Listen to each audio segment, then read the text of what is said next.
They called him Temp, like a name you never planned to remember. On a fog-choked morning, when the city's ferries ran like clockwork and the harbor looked like steel, the clock broke. An engine coughed. Alarms stayed quiet. Radios crackled into useless static. A little boy went missing below deck. And the man everyone mistook for background did the unthinkable. He broke a locked cabinet, took the emergency keys that weren't his, and wrestled a burning boat into a dead-still channel while smoke clawed the ceiling. Minutes later, port security swarmed, pinned him to the deck, and called him a thief.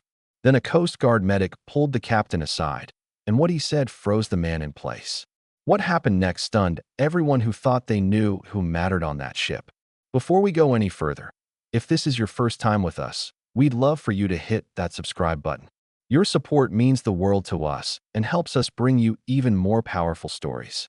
Stick with us till the very end, and if this one moves you, drop your thoughts in the comments and share it with a friend. Now let's begin. The Harbor Queen was a floating hallway with windows. Commuters knew the rhythm. Gate beep, ticket scan, coffee steam, gulls heckling the shoreline. The ferry company liked uniforms and rules. White shirts for officers, navy for crew, orange for the ones you shouldn't notice unless something spilled. Malik Rhodes wore orange. He was 29, tall, soft-voiced, with forearms that remembered a different life. Coast Guard rescue swimmer, before a knee and a budget cut ended the chapter. His badge said seasonal deckhand, but the old bruise on his left shin and the calm in his gaze said he understood water better than people who owned it on paper. Captain Dale Whitmore wore white and the kind of sunglasses that looked expensive and defensive at the same time. Eyes on your sweep, Temp, he said without looking. Let the officers worry about the bridge. Yes, sir, Malik said, and kept sweeping. He noted the smell before the alarms. Sweet diesel mixed with sharp insulation. In the corner of the engine room bulkhead, a hairline crack traced the paint like a thin vein. He made a note on the maintenance tablet the way he had every shift for 3 weeks. The log pinged, received, and fell into the digital ocean where requests go to drown. At the ticket gate, an elderly woman with a volunteer lanyard and a faded windbreaker handed out paper maps as if people still needed them. Morning, she said to each commuter with the same curious kindness. People called her Ada. They never asked her last name. She liked it that way. By 7:12 a.m., the Harbor Queen backed out of its slip, gulls arguing. Fog wrapped around the pilings like old bandages. The PA crackled. Good morning, folks, Captain Whitmore sang. We'll be across in 27 minutes. Sit back, enjoy the ride, and try not to feed our winged freeloaders. Laughter, paper cups, podcasts in ears. A little boy in a red hoodie leaned too far over a vending machine, and his mother tugged him back. Stay close, Eli. Malik did his rounds. He tapped the fire extinguishers, counted life jackets by feel, tested a hatch that stuck in humid weather. He paused by the aft stairs when he caught it again, the wrong note in the air, hot metal trying not to complain. He thumbed the intercom to the bridge. Engine room smells off again, Captain. Requesting permission to. Noted, Whitmore said, already done. We've got auditors on deck Friday. Don't spook the cattle. Copy, Malik said, not agreeing. At 7:26 a.m., the Harbor Queen hiccuped. The lights dimmed, flickered, came back like a bad alibi. A few commuters looked up. Most didn't. At 7:28, everything changed. A pop like a fist through drywall. A shudder. Then a cough that seemed to happen inside the ship's bones. The right engine belched smoke through somewhere it shouldn't, and the alarms that should have screamed chose silence instead. Battery backups not picking up, a mate muttered on the bridge, tapping a screen that preferred not to be tapped. Down below, a sheen of fuel licked toward a warm manifold the way trouble looks for company. Malik didn't wait for permission. He was already moving, already peeling open an equipment locker to find the manual shutoff bar and the portable CO2 unit. Mia, he called to the junior crewwoman he'd trained on his second day. Kill the secondary feed and get me a watch on the aft stair. Mia blinked. But the captain. Now, Malik said, not loud, just inevitable. She moved. He dropped into the engine room, a steel cave strobing with red hazard lights that finally remembered their job. Heat pushed at his face. The shutoff valve handle groaned when he cranked it. The sheath of flame that wanted to be born wasn't. Not yet. Up above, the PA coughed, then found words. Ladies and gentlemen, we're experiencing a minor issue. Please remain calm and seated. Calm lasted 3 seconds. Where's Eli? A voice knifed through the murmur. The mother from the vending machine. She was on her feet, turning in a circle that didn't find her son. Eli. Malik's head snapped up toward the aft stair. The engine room's side access door opened to a storage corridor that opened to, he likes machines. The mother had said earlier to nobody in particular. He's curious. Curious kids followed doors like questions. Mia, take the extinguishers, Malik said, shoving the CO2 unit into her hands. I'm going to find the boy. He took the side corridor into a black lung. The lights were done pretending. The backup generator hiccuped once and died. In the dark you hear things differently. The lick of heat, the animal sound of people learning they're not in control. He kept one hand on the wall, one at shoulder height in front of his face, the way the academy taught. Eli, he called, low and even. Panic makes echoes. Calm hits fewer walls. Buddy, you with me? I'm Malik. I work here. Clap twice. A tiny sound to the left. He angled toward it, counted steps. 1, 2. He felt fabric before he saw it. Soft cotton, a shaking shoulder. He knelt. Got you. He scooped the boy up, felt the sticky frosting of a vending machine pastry on the kid's sleeve, and smiled because even in smoke, details matter. Eyes closed. We're going to play the quiet game. You win if you can hear my footsteps. They climbed. Above deck, the fog had tucked the world into itself. The captain was trying to turn the vessel into the channel. Without power to both screws, the boat wanted to drift sideways like a stubborn shopping cart. The horn didn't work. The radio stuttered on its last square of battery. Manual helm, Malik said when he reached the bridge, one arm around the boy, the other steady on the doorway. We need to bleed speed and point into the current, or she's going to sleigh ride into Pier 9. Whitmore wheeled around. You do not address the bridge, he snapped. Get off my deck. That boy shouldn't even be here. He was, Malik said. And that pump is 2 minutes from cavitating. We need to kill starboard and use port with short bursts, or we flood the intake and burn the impeller. The mate turned, surprise leaking past training. How? Because I used to fish people out of messes like this, Malik said. Sir, please. Whitmore's mouth tightened. Power and pride sometimes wear the same jacket. Security, he barked into a dead handset. Where the hell? The harbor queen groaned. The bow yawed toward a line of wooden pilings like teeth in an old jaw. People don't scream until they see something to hit. Captain, Malik said softly and stepped forward. Let me help. For a heartbeat. Whitmore looked at him like a man looks at a mirror he's not ready to clean. Then he stepped aside half an inch, less permission than physics. Malik shouldered in, handed Eli to the mate. His hands fell into a remembered order. Port ahead 1/4, starboard idle, feather the rudder. The ferry answered like a nervous horse feeling a calmer hand. The bow eased. The pilings decided to wait. CO2 deployed. Mia's voice crackled on the handheld that wanted to be brave.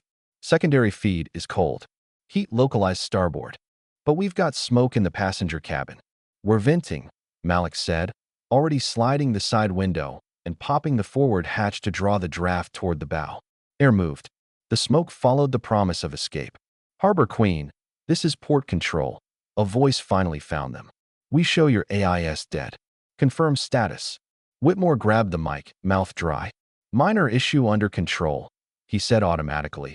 The script he'd practiced at trainings where coffee was hot and nothing was on fire. Malik reached out and lowered Whitmore's hand an inch.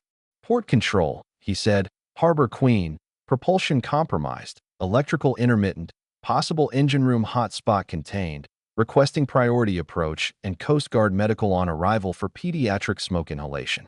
And we need a clear channel. Copy, Harbor Queen, the voice said, suddenly awake. All traffic holding. CG en route. They slid into the channel like a tired animal finding bed. The dock, when it came, was a gift. Lines flew. Cleats bit. The ramp dropped. Port security ran aboard with the jumpy righteousness of men whose radios worked again.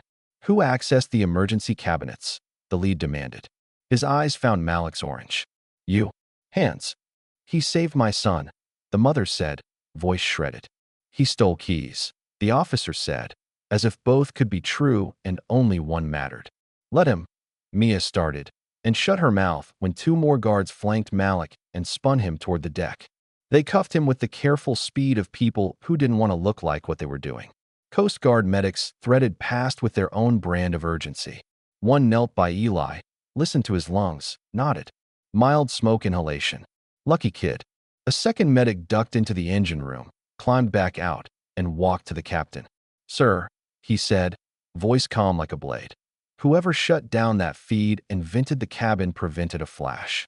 Whoever put you nose in saved your dock.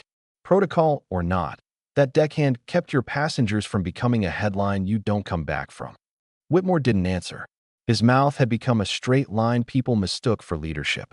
On the pier, a cluster of commuters lingered with phones poised, not to film, but because helping feels less awkward when your hands are busy. The elderly volunteer in the windbreaker stood at the ramp, eyes on everything, mouth a thin, thoughtful smile.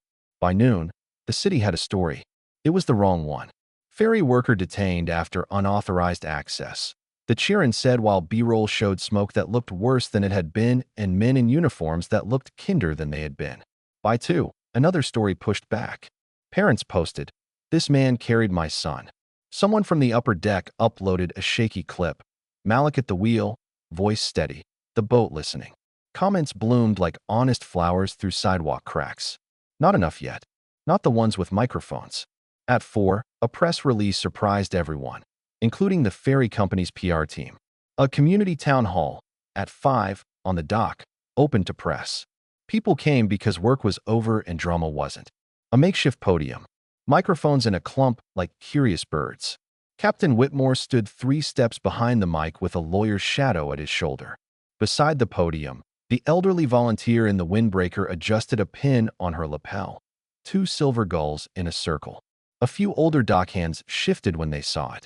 Old-timers remember old symbols. The ferry company chairman didn't show. The volunteer stepped to the mic. "Good evening," she said, and the fog seemed to listen. "Most of you know me as Ada." A camera op whispered, "Get a closer shot. I think that's Ada Beaumont." A ripple. Beaumont. As in Beaumont Maritime Logistics. As in the old money that built the first docks and half the promises stitched to them. Ada looked like coastal weather, polite until it wasn't. "For years," she said, "I've handed out maps because you see more when people don't perform for you." She turned, met Whitmore's eyes, then Malik's, still cuffed, then the crowd's. "This morning, our systems failed. Our leadership failed. One man did not." She nodded to a port officer. The cuffs came off Malik's wrists with the small, clean sound of metal owning up to its mistake. Ada continued, "I spent my lunch reading maintenance logs and bank statements. I found canceled service contracts signed by Captain Whitmore. I found cost savings that diverted safety funds into guest experience enhancements, which is a charming euphemism for liquor and favors. I found emergency gear locked in an office so it wouldn't walk, as if life-saving equipment were souvenir candy." Whitmore's lawyer inhaled to object. Ada raised an eyebrow like a tide. "You'll get your turn. After the police." 2 detectives who had been pretending to be wind stepped forward. Whitmore flinched when the cuffs kissed his wrists. "This is," he started, the beginning of a word that had done too much work for too many men. The rest of it drowned in the microphone static. Ada faced the crowd again. "As of now, Captain Whitmore is suspended and in custody. An independent safety audit begins tomorrow. Every emergency cabinet will be unlocked and duplicated. Every canceled maintenance contract is reinstated. And we're creating a harbor safety council led by someone who didn't wait to be told what mattered." She turned to Malik. "Mr. Rhodes, I read your service record. I also read the part you never put on a resume. You kept people alive when the ocean forgot to be kind. Today you did it again." She looked at the cameras not with PR polish, but with a grandmother's warning. "Never underestimate the people you train yourself not to see." She faced Malik. "Will you lead our new safety unit? Full authority, direct line to the board, and a budget that isn't a suggestion." Silence held its breath. Malik glanced at Mia. She grinned like someone tasting air after holding it too long. He looked out at the crowd. The mother with the red hoodie boy. Commuters who had learned something about boats and men. Dock workers who kept the city's heart beating. 1,000 gulls who didn't care, but watched anyway. "Yes," he said simply. "But we start with drills. We start with listening. And we start with the truth about what went wrong." The crowd clapped the way relief claps. Messy, grateful, louder than it meant to be. In the weeks that followed, The harbor queen got new lungs, generators that didn't cough, fire pumps that didn't wonder if they mattered, emergency kits that lived where hands could find them without asking permission. Mia wore a headset and a badge that read Assistant Bosun, a title that felt like a door opening to a hallway with more doors. Parents took one look at the orange jackets and exhaled instead of holding breath. A month later, the city held a little ceremony at the water's edge. The plaque wasn't fancy. It didn't have marble. It had a simple line that made people stop and read instead of take a selfie. When minutes mattered, he moved. Ada stood beside Malik and squeezed his elbow once, quick and private. "You saved them," she said. "And you saved us from who we were becoming." He shook his head. "We saved each other. You pulled the mask." She smiled. "Old women with lanyards have their uses." Eli tugged at his mother's sleeve and pointed at the ferry. "Is the boat better now?" "Yeah, buddy," Malik said, crouching so his eyes were level with the boys. "The boat's better. We are, too. Sometimes the people we overlook are the ones who hold the line when the line snaps. Sometimes the rules are the problem and the fix is a human being brave in the right direction." If this story hit you, if it made you think about the workers you pass without seeing, share it with someone who needs the reminder. Would you have broken the cabinet when seconds mattered, or waited for permission that wasn't coming? Drop your thoughts in the comments. And don't forget to like and subscribe for more stories that pull the camera back and show who's really doing the saving.